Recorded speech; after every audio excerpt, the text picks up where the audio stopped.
আজকে আমরা পেঁয়াজের পকোড়া বানাবো, তবে পেঁয়াজটাকে কুচিয়ে পকোড়া বানাবো না।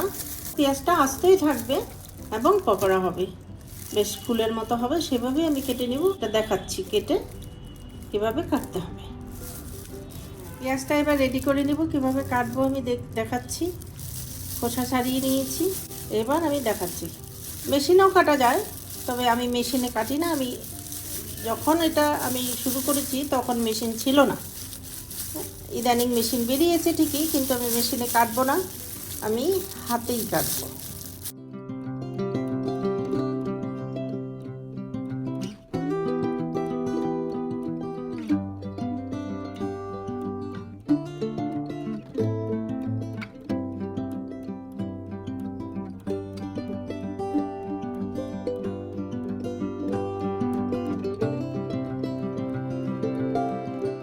ছেড়ে না যায় পেঁয়াজটা গোড়ার থেকে, এবং পাতলা পাতলা হয়, তাহলে পকোড়াটা খেতে ভালো হবে, মুচমুচে হবে। ব্যাস হয়ে গেল। এবার একটু আমি নুন জলে ভিজিয়ে রাখবো।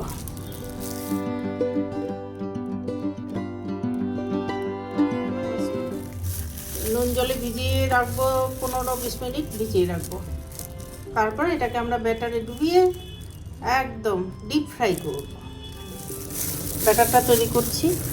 ব্যাটারে চালের গুঁড়ো দিয়েছি, বেসন দিয়েছি, আর একটু লবণ দিয়েছি, আর দিয়েছি তেল, একটু সামান্য তেল দিয়েছি।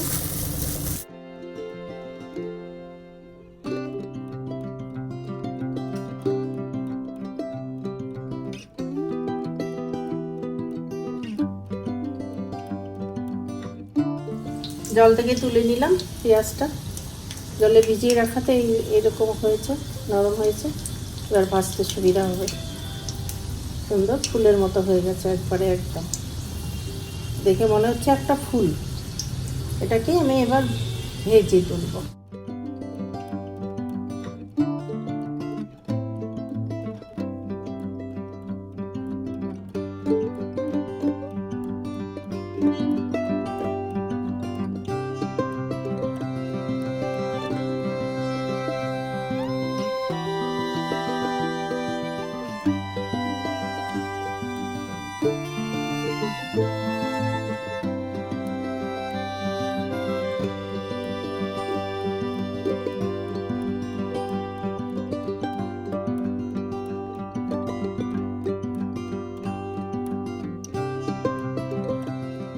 চাট মশলা ছিটিয়ে দিব, দিয়ে পরিবেশন করব।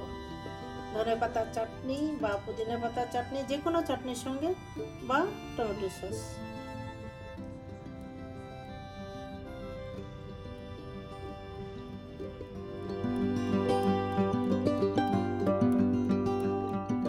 এবার টেস্ট করার পালা।